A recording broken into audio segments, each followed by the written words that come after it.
Hello, everyone. My name is Rich Longo, and I'll be your host. Good afternoon. And thank you for joining us for another Flycast Partners webinar. Today's webinar is on organizational change management. Our presenter will be none other than Flycast Partners' very own Chuck Spencer. Now, Chuck is our lead enterprise service management practitioner and has a very accomplished background that includes Lean Six Sigma, Black Belt, and ITIL V3 expert.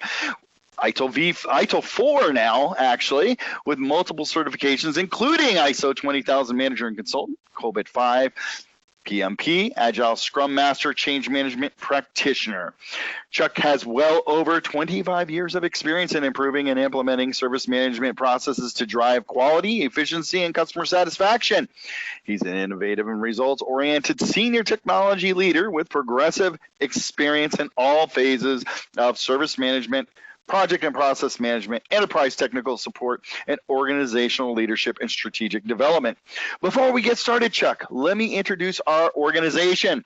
Flycast Partners is here to deliver a seriously amazing IT experience. Founded and staffed by personnel that have many years of experience in IT space, we took the best ideas from these collective experiences and added the best components necessary to grow and become a leading value-added reseller in the North American IT market. We offer best-in-class implementation services and training in ITSM, ITAM, ITOM, and ESM, and workload automation spaces using ITIL best practices. Our professional services can easily scale up or down to meet the IT needs of any customer, regardless of your size, complexity, or budgetary restrictions. We offer implementation services both on-site and remote, as well as training to reinforce your company's long-term IT success.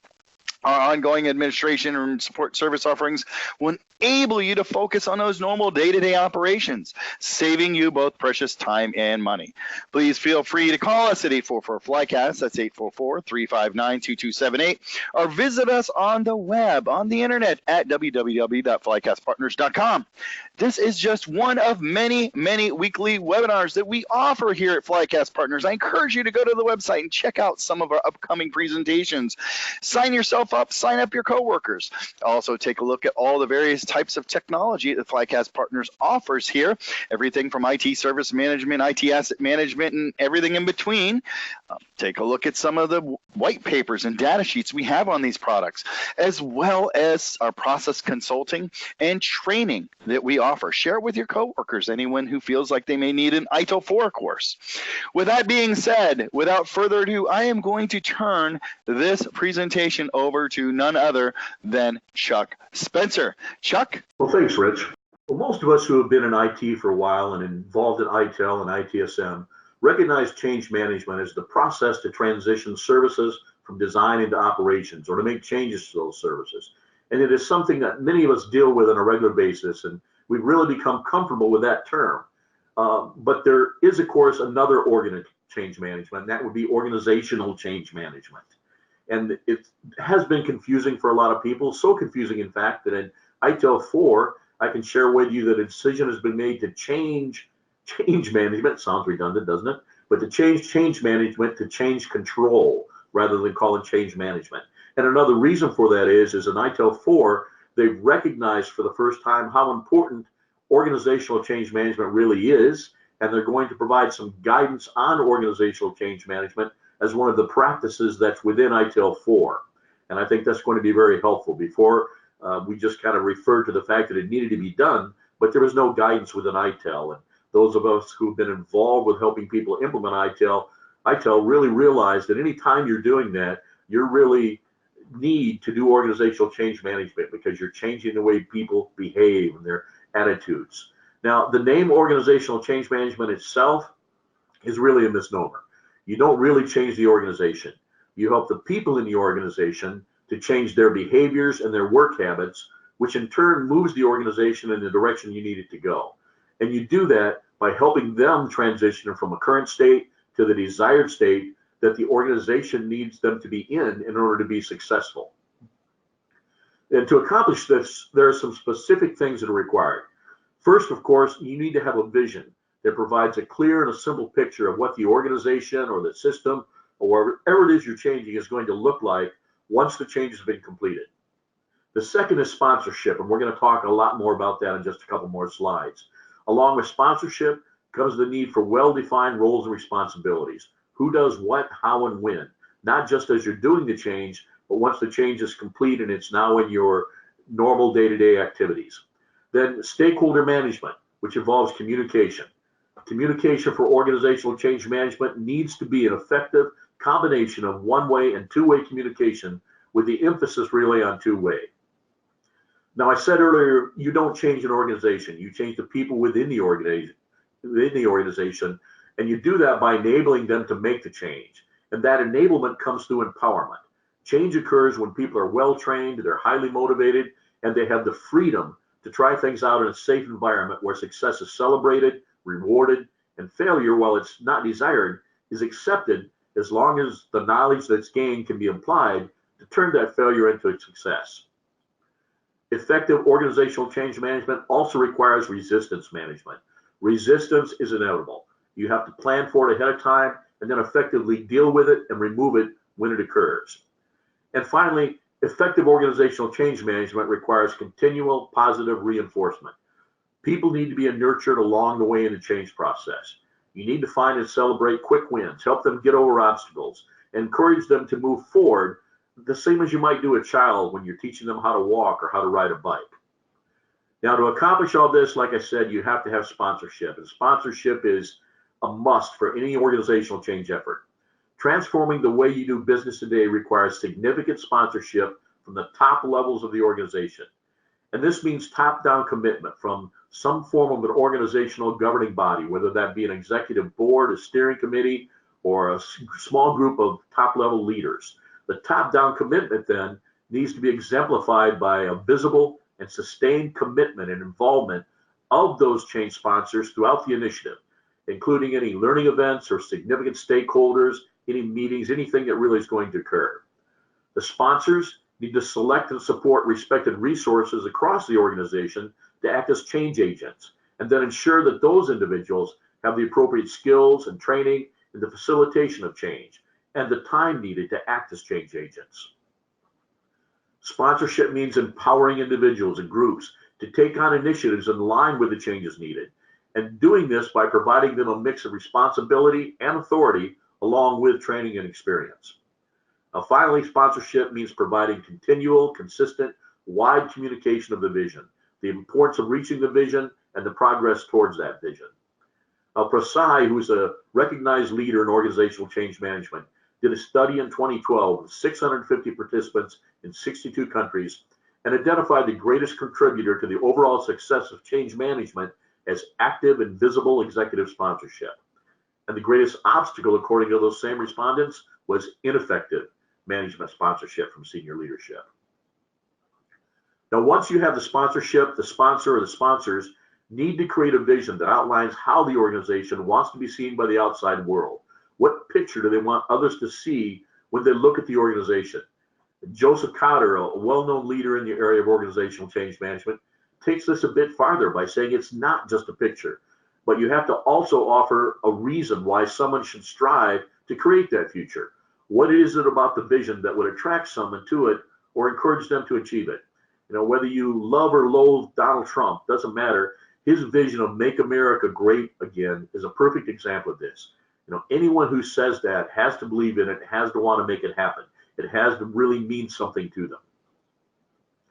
Now, once you've established the vision, it's important to begin to create your strategy for organizational change management. How will you manage change within your organization?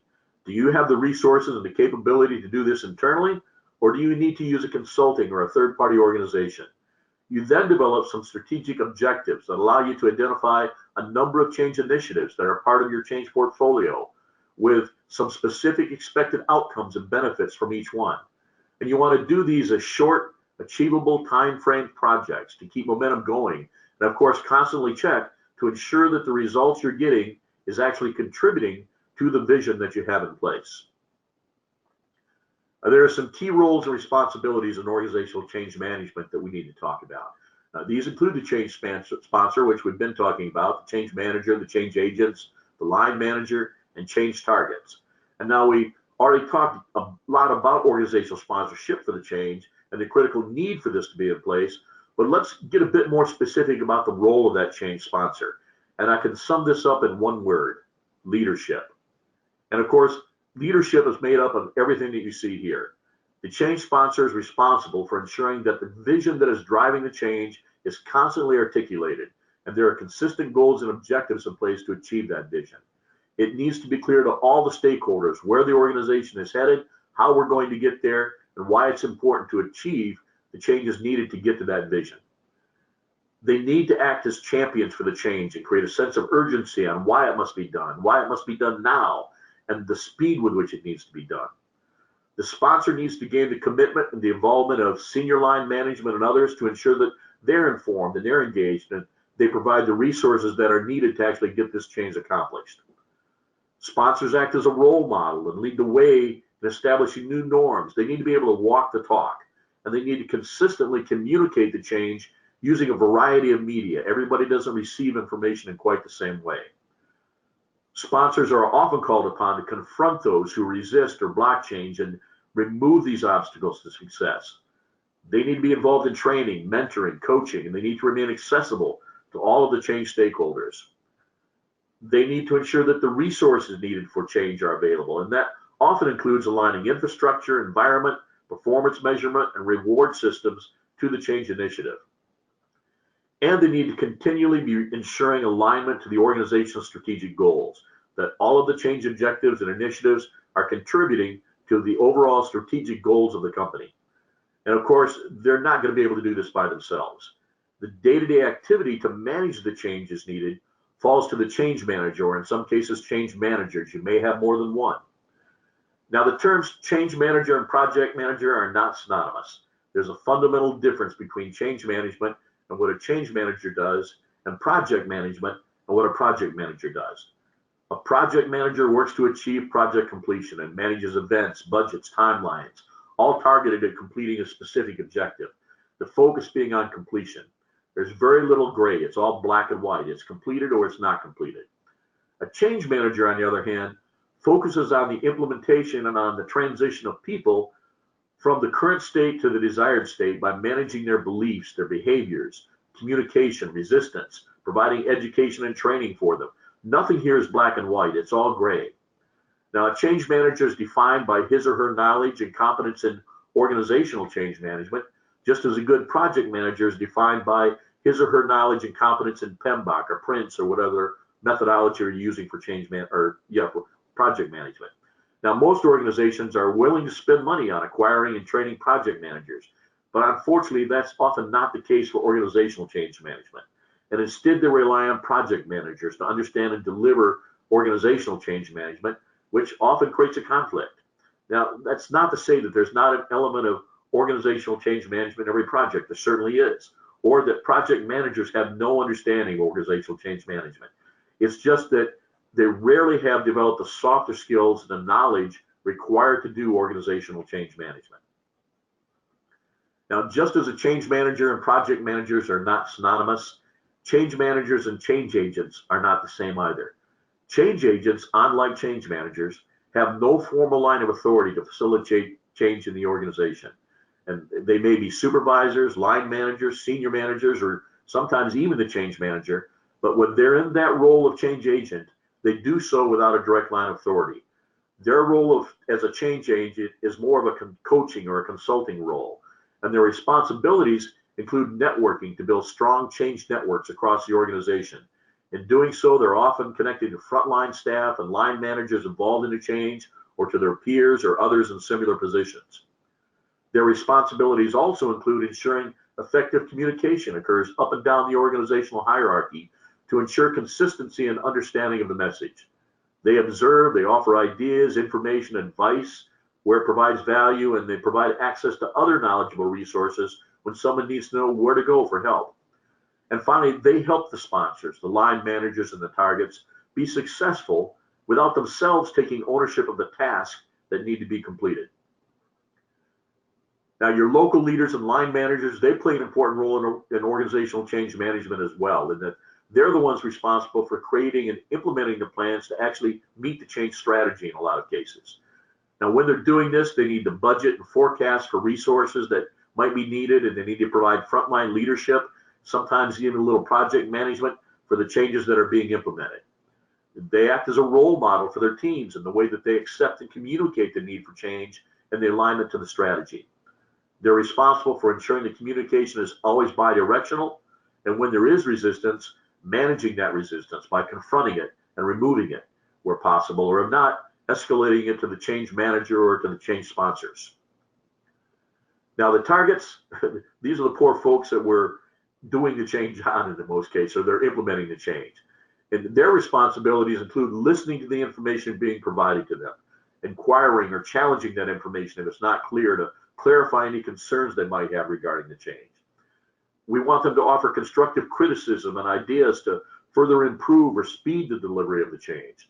And of course, they should always be providing feedback to the change manager and the change sponsors. Now, one of the first steps in organizational change management is to identify all of your stakeholders.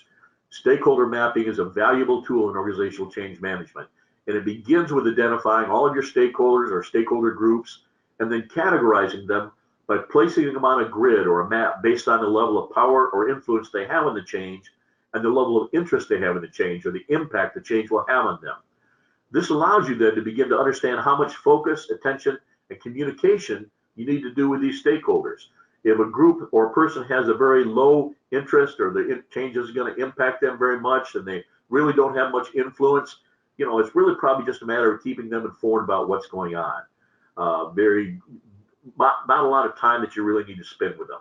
However, if they're on the other side of this where they're key players, you need to engage actively with them. They've got a real high interest in this change. It's really going to impact them. They've got a lot of influence on whether it's going to be successful or unsuccessful. So you want to spend the most time with these stakeholders. Someone who is an observer, you need to just keep them satisfied. They may have a lot of influence. They may hold the budgets and things like that. So you want to make sure they're satisfied, but probably don't need to keep them quite as involved as you do the engage or the key players. And then active players where they've got they're really going to be impacted by the change. They maybe can't influence whether it's successful or not. You need to keep them informed to let them know what's going on. Again, a little less perhaps than you do the key players, but you still need to spend some time with them.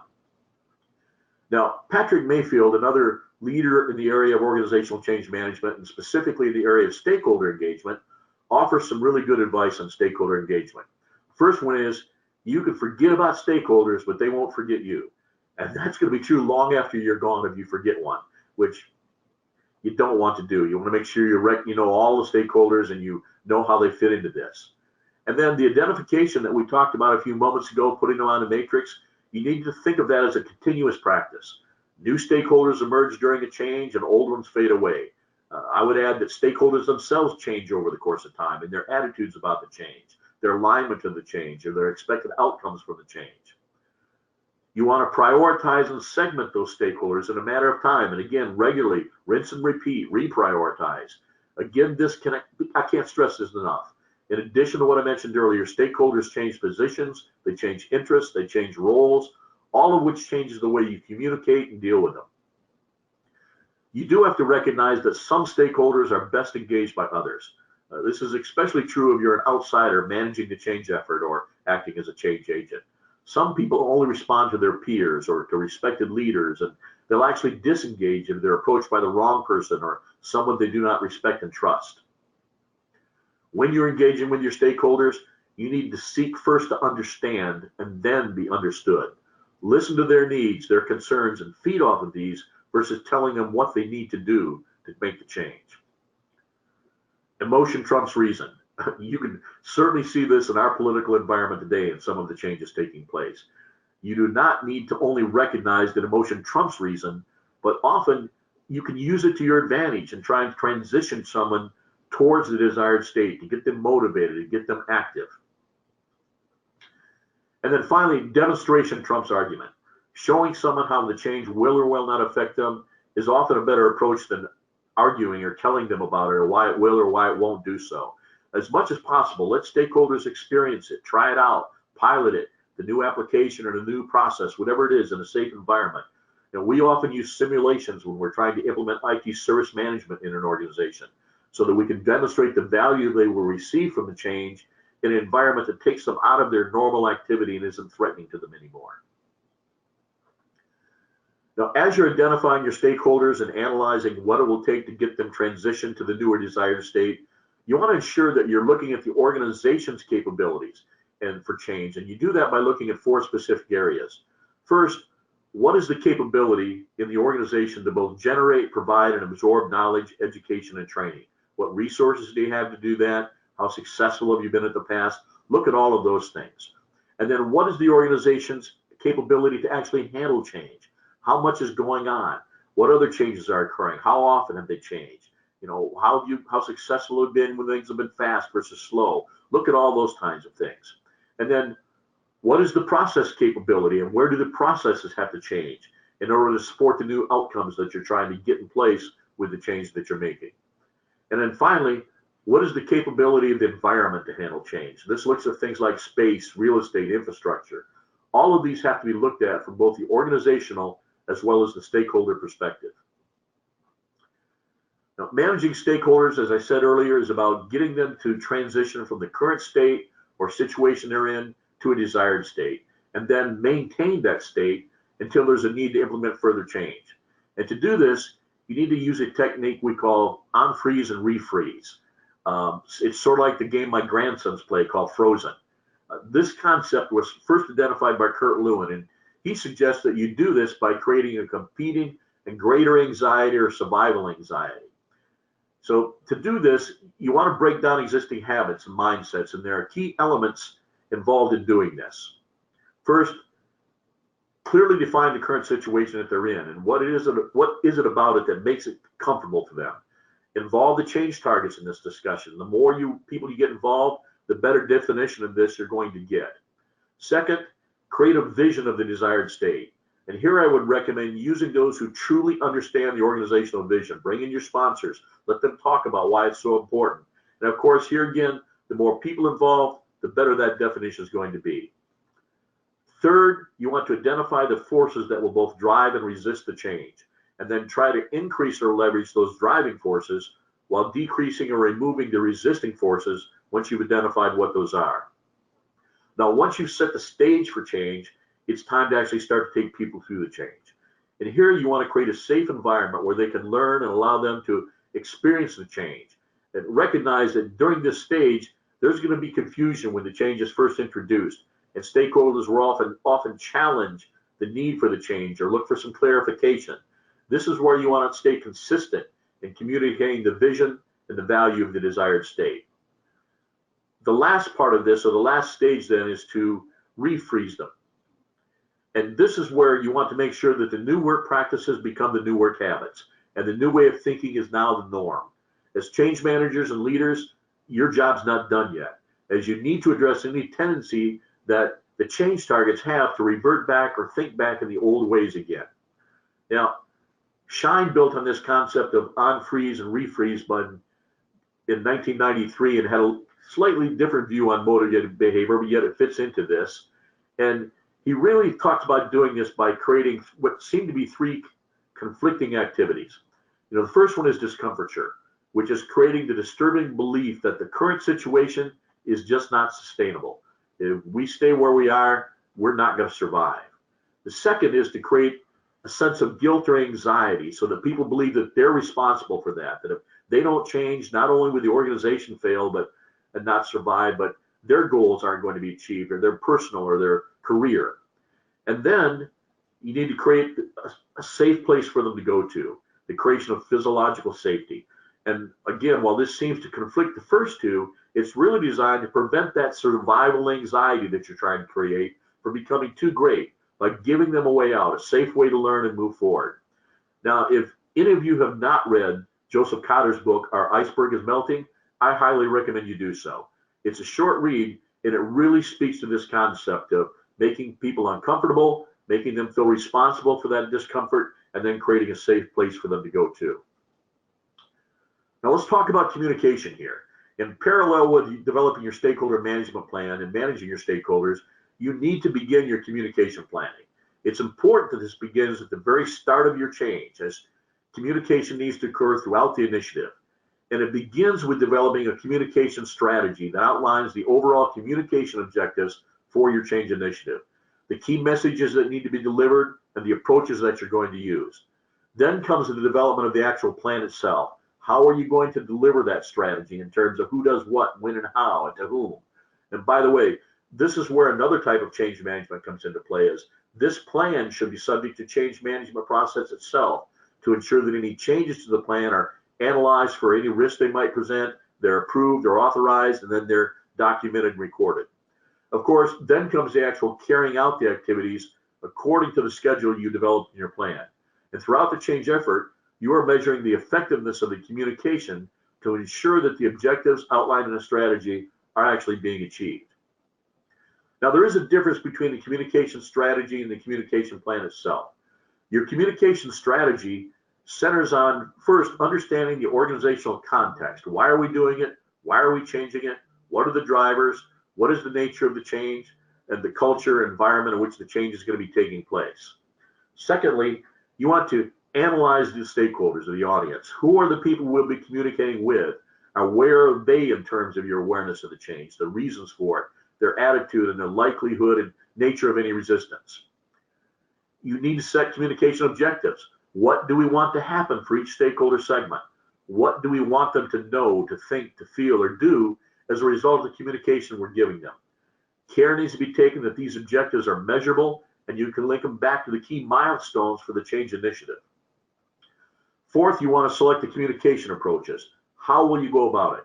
Major cultural shifts require a different approach than rolling out a new computer system or a tool upgrade due to the difference in the need to change behaviors and attitudes. Some changes are not planned from the beginning, but they really emerge as a result of other changes. In this case, how the change evolved might be needing or an understanding of that. Now, where changes are driven from the top, the approach is more on informing them and selling them on the change. A common mistake is to try and sell the change too early before people really recognize the need for change and are ready to accept that the changes need to occur and will occur. Fifth part of your strategy is to develop the key messages and themes. What exactly is it that we're going to say? These messages need to be consistent, whether they're coming from the managers or senior managers or the change sponsor or the change agent. It helps to overcome resistance when the change targets are always getting the same message across the board. So document your key messages early and ensure that managers, leaders, sponsors, change agents, and managers are all aware of and using these consistently. As part of this strategy, identify different types of communications that are going to be used. Short elevator speeches, communication packs with slide presentations, frequently asked questions. All of these are good things to use, but don't make them just about facts. Tell stories, use graphics, make them interesting. Make sure that people want to look for them and read them. And then identify who's going to deliver the key messages. Who are the key influencers with the specific groups? Who are the right champions? Who are the people they'll listen to that have the influence and the credibility to deliver those key messages at the right stage? And then finally, as part of your strategy, you select your communication channels. How will the messages get there? And it's important that these channels are used consistently to avoid confusion and encourage feedback. You know, newsletters and emails are good for raising awareness or bulletin style updates, but where fuller participation and feedback is needed, face-to-face events like workshops, town halls, roundtables, or focus groups really should be used. Once you've developed your communication strategy, that then feeds your plan. And the plan details out the specifics for each communication, the specific target audience, the specific objective of this communication, the key message that's being supported, the type of activity or event, or the owner who will deliver the message, and specifically how you're going to measure the success of that activity. And from this, communication schedule can be created so that you can track the target date for and the completion of each one of these activities. Now, we've talked about communication being both one-way and two-way, and both are needed in organizational change management. One-way communication should be used when there is a need to get information to a large number of people at the same time, or where there's urgent information that needs to be communicated in a critical time frame. It works well for that purpose when it's only to inform and share information. But two-way communication, on the other hand, invites that flow of information that you really need between the sender and the receiver, and it provides a dialogue to gain feedback. This type of communication allows more than just checking to see that the message was received, but encourages people to participate more in decision-making and engage in the shaping of the change. This kind of communication is fundamental for ensuring that your changes will be successful and then that they can be sustained. So before deciding which to use, consider what you're trying to achieve with the communication and the level of interaction that's required to do that. Now, we talked about empowerment early on and how important that was. You have to empower the team and then stand back. To see the change, organizations and leadership need to empower their people to change. And that often means giving up some level of what's valuable to most leaders, and that's control. But empowerment means more than just that. Empowerment's based on the idea of giving employees the skills, the education, the resources, and the training that they need to support and implement the change. It means providing the opportunity and granting the authority to make decisions. It means motivating them to learn, to experiment, to challenge, and to succeed. It means providing them with a safe environment where they can experience and experiment with the change. And then it means holding them accountable and responsible for their actions of what they've done as they were empowered and getting those things done. Now, as I said before, resistance is inevitable. It's going to happen. You know, the saying resistance is futile, it doesn't work here. People resist change, or Peter Singh said, people don't resist change, they resist being changed, and that's absolutely the truth. Now, in 2012, Joseph Cantor identified 10 common causes for resistance, and he gave us some really good tips on how to deal with them. First off is the loss of control over territory. People have, this is mine, I built it, I own it, I'm the one who created it. You know, you need to leave room for those people affected by that to make choices, to get involved with the planning of the new change and take some ownership of it. Excessive uncertainty during the change. People are going to have some uncertainty. You want to create a sense of safety for them, that you do have an established process, you do know what it is. There are some clear, simple steps, and there are some timetables that we're marching to here. You don't want to spring change on people as a surprise.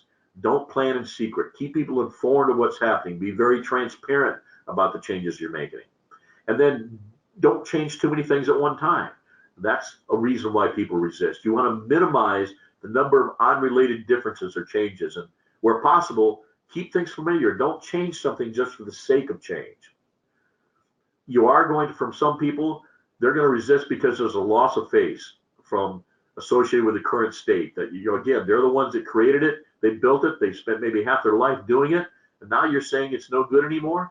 Well, you don't want to say it's no good anymore. You want to celebrate what was really good about that in the past and why it worked well and honor that. But then talk about why we now need to make a change. What's different that's causing us to do something that wasn't there when they created this really good thing that they created 5 years ago.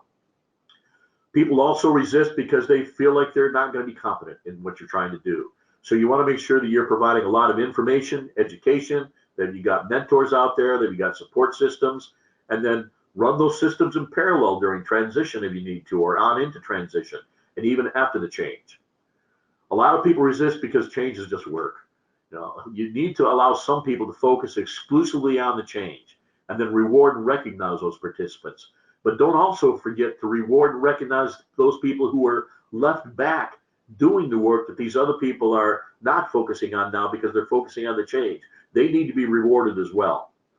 Then, of course, you always have a ripple effect that the change is going to interfere with other activities that are going on in other areas. Well, the best way to deal with this is to make sure you've got a large circle of stakeholders that, again, going back to identify them, you've identified all of the affected parties and then work with them to minimize the disruption that might be occurring against what's going on in their particular area. You're going to see past resentment surface due to the interruption of a steady state. I mean, it's working good now. Why have we got to change? Well, again, consider gestures to heal the past before focusing on the future, and, you know, talk again about, you know, why what's there was good, but it's not going to get us farther. So we need to look at that. And then sometimes the threat's just painful. It's resisted because it's going to hurt. This happens a lot when you got things that are going to cause layoffs, that sort of thing. The best thing to do here is just be honest, be transparent, and then be fast and fair. For example, if you got a big layoff that's coming, don't do it in a bunch of small cuts where every day people's wondered about who's going to be next. Do it in one big action where there's lots of support. That's definitely better than a lot of small cuts, again, where people are just always wondering what the next shoe to fall is going to be. Now, to understand resistance, it's useful to understand the human response to change, and this is something we call the change curve. And it evolved from the work of Elizabeth Kubler-Ross, who observed people in the process of coping with death and bereavement. That's a pretty significant change event when you think about it. So it begins with the shock of being confronted with a change, followed quickly by denial, which is often accompanied by a burst of defensive energy that the change is unreal or it's unnecessary. And this tends, ironically, to often increase performance and mood. You can eliminate that by effectively and early communication about the change and why it's needed, why we have to do this, and why they need to get on board with it. And once they've accepted that it's real, then they're going to look for who to blame. They're going to get angry. It was those damn consultants. It was the investors. It was the competitors. The best approach for this is to empathize with them. Help them consider realistically how the change is going to impact them. Don't minimize the risk or loss they're going to experience. They need to know what the loss to them personally has, that loss to them personally has been considered. It is understood, but we still have to do it. Now, as their mood declines further, they might start to blame themselves and begin to bargain to change in some other ways to avoid the planned change. If faced with redundancy or the loss of their job function, they may offer to work harder or take on more work. Here again, support them, empathize with them, create some peer groups and opportunities to participate in planning to change themselves so that they, again, feel like they're a little bit more in control of this. At the bottom of this, of course, is depression and confusion. Up until now, they've been trying to hold on. Now they've given up. Performance and morale is going to be at its lowest at this point. After all, why bother? This is going to happen whether I want it to or not. Here again, empathy, active listening, and good support structures are key to getting them through this stage.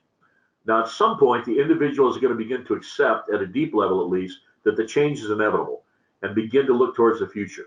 Now, for some, this will happen quickly. For others, perhaps not at all, but it must happen before inner future-oriented behavior can really begin. Now, some may reach a certain point and then move backwards, but once they reach the point of acceptance, the individual will start to embrace the change and engage in problem-solving behavior. How can I train for my new role in the organization? How can I learn the skills? They're going to now start to really get engaged. I need to use this system. Your role as a leader, as a change manager, as a change agent, is to encourage them, empathize with them, support them, provide clear and consistent communication, and above all, be transparent and help them move through this curve. Now, I want to leave you with Kotter's 8-step approach. As I mentioned earlier, Kotter is a well-known author of a number of books on change management. Probably the best one is this 8-step approach to organizational change management. And this really kind of summarizes everything that we've talked about here in the presentation today. His first step, creating a sense of urgency, speak to much of what we talked about earlier. Kotter believes that it's essential that a majority of an organization's employees, 75% of its managers, and virtually all the top executives believe that there's an organizational urgency to change. Second, he recommends the creation of a guiding coalition, sponsorship, that contains people with strong positional power, varied expertise, and celebrity or credibility, maybe even celebrity, but mostly credibility across the organization to guide and direct that change effort. Third, he talks about developing a vision that, as I quoted earlier, provides a picture of some explicit or implicit commentary on why people should strive to achieve that vision. And then fourth, it's all about communicating that vision in clear, direct language using verbal images, analogies, cartoons, anything you can do to really get that vision across. Not only communicating, but including opportunities for discussion and feedback with the sponsors and leaders who walk the talk again.